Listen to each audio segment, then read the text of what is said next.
Om Sai Ram. This is Sai Satcharitra chapter 7. This chapter covers the following: the wonderful incarnation, Sai Baba's behavior, his yogic practices, his all-pervasiveness, the leper devotee's service, Master Kapade's plague, and going to Pandharpur. The wonderful incarnation. Sai Baba knew every yogic practice possible. He was well versed in 6 processes which included dhauti, stomach cleaning by a moistened piece of linen 3 inches in breadth and 22.5 inches in length, Khanda Yoga, or separating his limbs and joining them again, and Samadhi. If you thought that he was a Hindu, he looked like a Muslim. If you thought that he looked like a Muslim, he appeared to be a pious Hindu. No one really knew whether he was a Hindu or a Muslim. He celebrated the Hindu festival of Ram Navami with all due formalities and at the same time permitted the sandal procession of the Muslims. He encouraged wrestling bouts in this festival and gave good prizes to winners. When it was time for the Gokul Ashtami, he got the Gopal Kala ceremony duly performed, and during the Eid festival, he allowed Muslims to say their prayers in his masjid. Once, during the Muharram festival, a few Muslims proposed constructing a tajia or tabut in the masjid, keeping it there for a few days, and afterwards taking it in procession through the village. Sai Baba allowed keeping the tabut for 4 days, and on the 5th day had it removed without the least compunction. If we were to say that he was a Muslim, his ears were pierced according to the Hindu custom at that time. If you think that he was a Hindu, he advocated the practice of circumcision, though according to Mr. Annasaheb Chandorkar, who observed him closely, Baba was not circumcised. If you call him Hindu, he always lived in the masjid. If Muslim, he always had the dhuni or sacred fire burning there. He also allowed the following things which are contrary to Muslim religion: blowing of the conch, ringing of bells, oblation to the fire, bhajan, and worship of Baba's feet with water. If you think that he was a Muslim, the best of Brahmins, forgetting their orthodox ways, fell prostrate at his feet. Those who went to find out about his origins were dumbfounded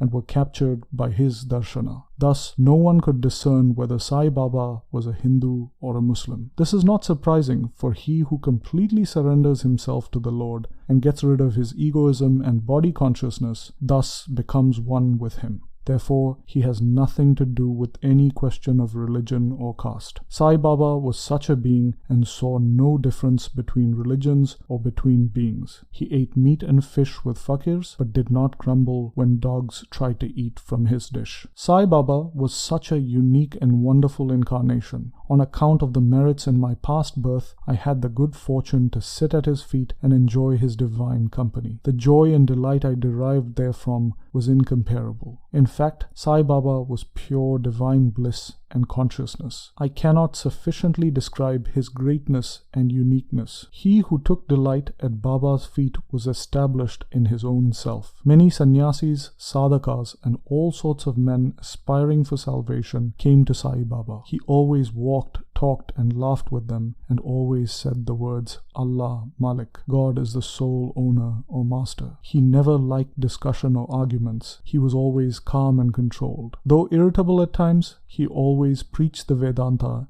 and nobody knew till the end who Baba was. Princes and poor people were treated alike by him. He knew everyone's deepest secrets, and when he gave expression to them, everyone was surprised. He was the repository of all knowledge, and yet he feigned ignorance. He also disliked honor. Such were the characteristics of Sai Baba. Though he had a human body, his deeds testified to his divine nature. Everyone considered him the Lord God in Shirdi. Sai Baba's behavior. The fool that I am, I cannot describe Baba's miracles. He got almost all the temples in Shirdi repaired. Through Tatya Patil, the temples of Shani, Ganapati, Shankar Parvati, the village deity, and Maruti were put in order. His charity was also remarkable. The money he used to collect as dakshina was distributed freely, 20 rupees to some and 15 or even 50 to others every day. People were immensely benefited by receiving Baba's darshana. Some became hale and hearty, wicked people were turned into good ones, leprosy was cured in some cases, while some blind men got back their sight without any drops or medicine being put in their eyes, and lame ones were able to walk. Nobody could see the end to his extraordinary greatness. His fame spread far and wide, and pilgrims from everywhere flocked to Shirdi. Baba sat near the dhuni and always meditated. He used to tie a white turban on his head and wore a clean white dhotar around his waist and a shirt on his body. This was his dress in the beginning. He started practicing medicine in the village, examined patients, and gave medicines. He was always successful and became famous as a doctor. A curious case is narrated here. A devotee's eyeballs were very red and swollen.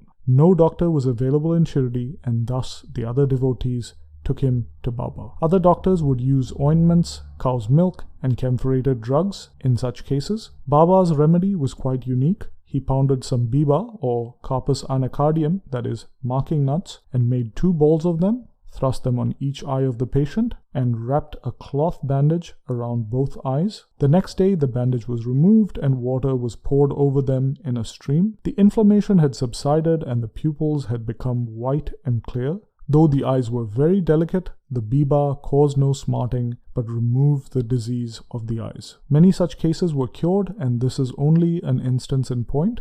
Baba's yogic practices. Baba knew all the processes and practices of yoga. We will attempt to describe 2 of these processes. Number 1, dhauti, the cleaning process. Baba went to a well near a banyan tree, which was a considerable distance from the masjid, every 3rd day and washed his mouth and had a bath. On one occasion, he was seen vomiting out his intestines, cleaning them, and placing them on a tree to dry. There are persons in Shirdi who have actually seen this and have testified to this fact. Ordinary dhauti is done using a moistened piece of linen, 3 inches broad and 22.5 feet long. This piece is ingested and allowed to remain in the stomach for about half an hour and is then taken out. But Baba's dhauti was unique and extraordinary.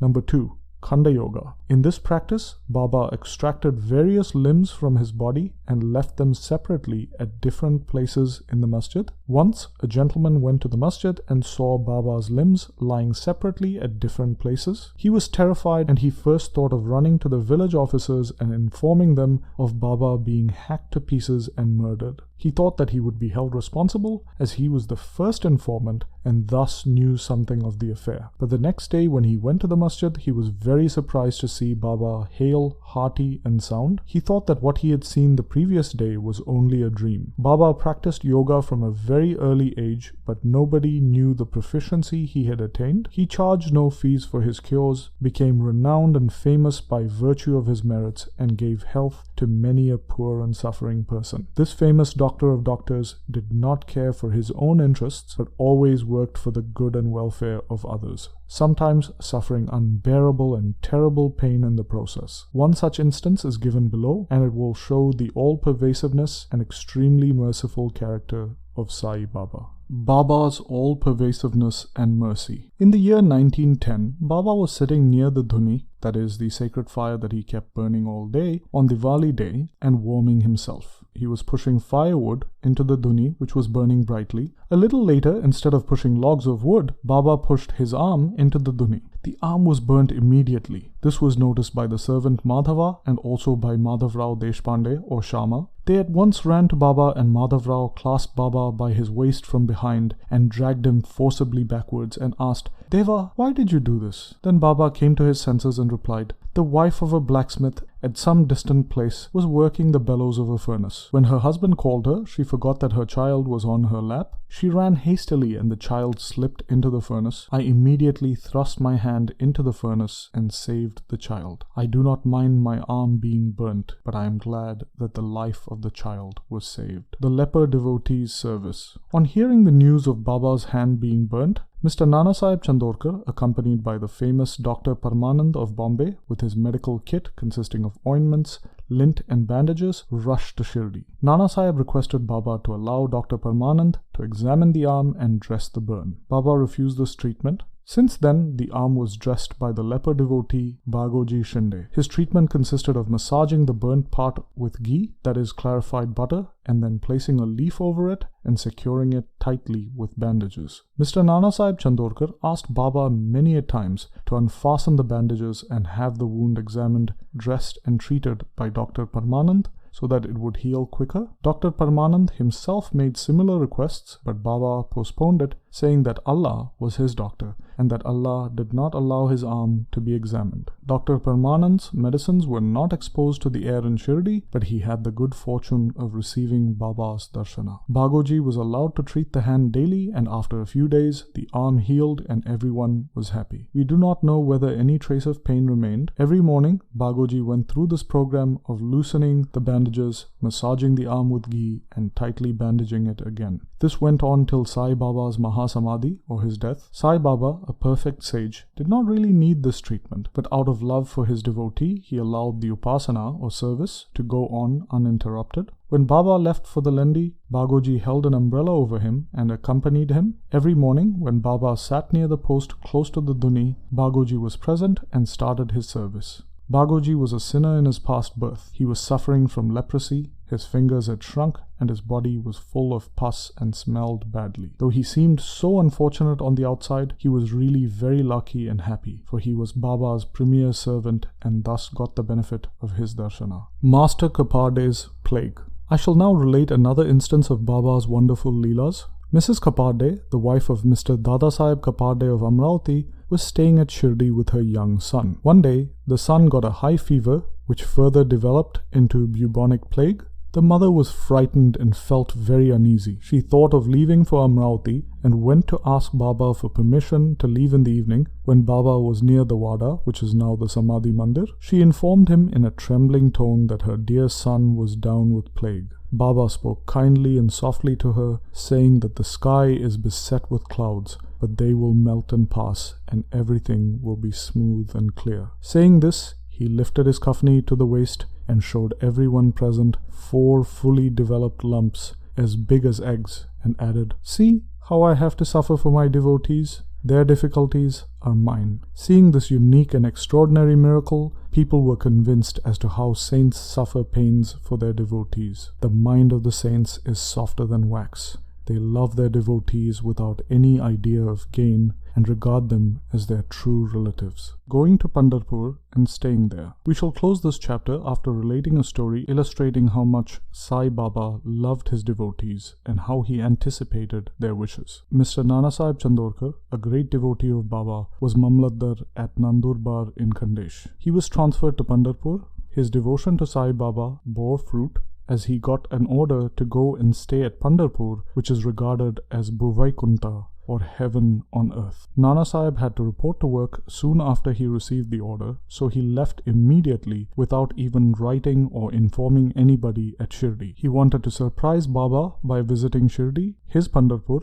to see and bow before his Vithoba, that is Baba, and then proceed. Nobody dreamt of Nanasaheb's departure for Shirdi, but Sai Baba knew all about this, as he was omniscient. As soon as Nanasaheb approached Neemgaon, a few miles from Shirdi, there was a stir in the masjid at Shirdi. Baba was sitting and talking to Mahalsapati, Appa Shinde, and Kashiram when he suddenly said, "Let us all sing some bhajans. The doors of Pandari, the Pandharpur Maharaj, are open. Let us sing merrily." Then they all began to sing, the theme of the song being, "I have to go to Pandharpur and I have to stay there, for it is the house of my Lord." Baba sang and the devotees followed him. A short while later, Nanasaheb arrived in Shirdi with his family, prostrated before Baba, and requested him to accompany them to Pandharpur and stay there with them. The devotees told Nanasaheb that Baba was already in the mood to go to Pandharpur, and thus this invitation was unnecessary. Hearing this, Nanasaheb was moved and fell at Baba's feet. Then after receiving Baba's permission, Udi, that is sacred ashes, and blessings, Nanasaheb left for Pandharpur. There is no end to Baba's stories, but let me now stop here. I will reserve for the next chapter other topics, such as the importance of human life, Baba living on alms, Bayaja Bai's service, and a few other stories. Bow to Shri Sai, peace be to all. And this brings us to the end of Sai Satcharitra, Chapter 7.